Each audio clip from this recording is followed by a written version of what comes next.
Hey everyone, welcome to a new game. So with this game, I maximized Molly's gold and faith, or at least I tried to. I had never done that before. I've done a religious victory with them, and then I think I did another game with them a while back, but I don't think I really maximized their abilities. So it was all about getting a big gold and faith economy here, and just relying on that for expanding. Really a unique civ because you can rely on both of those resources as opposed to just one. Like with Russia, you have a lot of faith, but probably not so much gold. And then with some other civs, you might have a lot of gold, but not so much faith. But with these guys, you can really go all out on both. So that was really cool. Um, I think I only produced one settler this game. All the others, I believe, were bought with either faith or gold. So that was really cool, something that I don't usually do.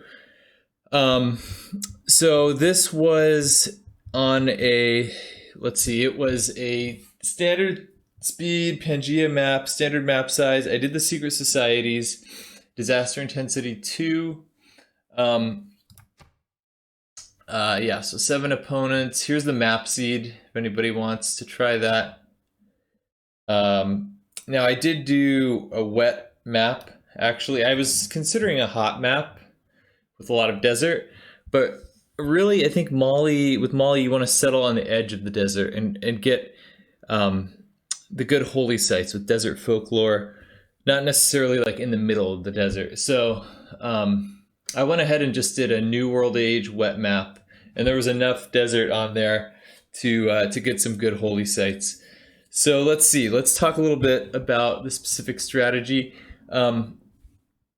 With this one, it's really based. I would say it's based on the Desert Folklore Pantheon, which gives you your holy sites adjacency for desert tiles. And then I combined that with the work ethic belief, which gives you production from holy site adjacency. So my holy sites were giving me a lot of faith and a lot of production. And then I sort of beelined to the scripture card with a theology civic, and then that doubles the adjacency of all the holy sites. So had some solid holy sites. They weren't quite as good as the Brazil game. The Brazil game, I had like one with 20 production, 20 faith. This one I think was like 12. There were some 12s, maybe a 14 at the most, but still a lot of production. And then of course a lot of faith and gold being Mali. What I did, my districts, I focused on, basically I tried to settle as many cities on edges of desert as possible. And if I was able to do that, I would start with a holy site to get that production going, and then usually a Seguba after that. And then I would do, either campus or theater square or something. So it was a while before I had my campuses and theater squares up. So a little slower on that, but still, it worked out pretty good. For the cities that weren't desert cities, I started with the Seguba, and then benefited from the 20% cheaper. It is, let's see, units, buildings, and districts are 20% cheaper to purchase with gold and faith once you have a Seguba. So those are really good to get early on. I think I had one in every city.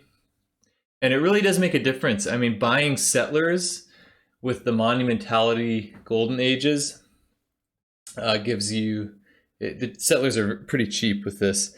So that was really good. And then, let's see, I went with the crusade belief for the religion, but ended up not using it. I missed out on Gurdwaras. I wanted to get those. Those give you a little food. Let's see. So Thai, I think I went with the other religious belief that gives you culture from religious followers. So that was pretty nice. My culture was pretty good here for compared to some of my other games. Not great, but pretty good. I did the Voidsingers Secret Society, so that really helped the faith generation. It was a pretty peaceful game. I had a lot of room to expand, so that was nice. And really, my focus was to get all golden ages because Mali has the extra trade route capacity for every time you enter a golden age. So I think I was able to get golden ages in every era, and yeah, that gave me a lot of extra trade routes. And then I went with a couple monumentality golden ages so that I was able to buy settlers and builders with faith. And I think that gives you a discount as well. So the monumentality discount as well as this discount, that was pretty awesome. Yeah, it was basically just getting a lot of districts out, the Sagubas, holy sites, a lot of campuses.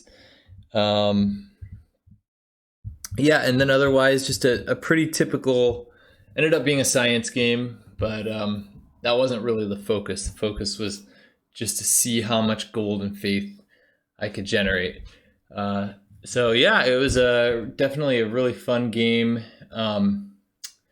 Let's go through some of these bonuses here. So international trade routes gain +1 gold for every flat desert tile in the origin city.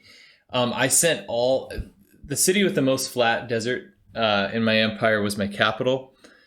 So I sent all my trade routes from that city, and it was pretty insane. Like by the end, after getting democracy, some of my trade routes had, at the very end of the game, I think one of them had like 10 production and over 50 gold. So it was insane. Yeah, so you get the extra trade route capacity every time you get a golden age. City centers gain +1 faith and +1 food for every adjacent desert and desert hill tile. So I tried to settle on desert, near desert, but not necessarily in the middle of a desert. The big thing is that mines give you -1 production. They basically give you 4 gold instead of the initial production. So definitely a unique way of playing. It's hard to get units out early on, but you get a lot of gold. So I think this is on the net. I think this is beneficial. May purchase commercial hub district buildings with faith. It's a nice little boost. So I bought a bunch of markets and banks and stock exchanges with faith.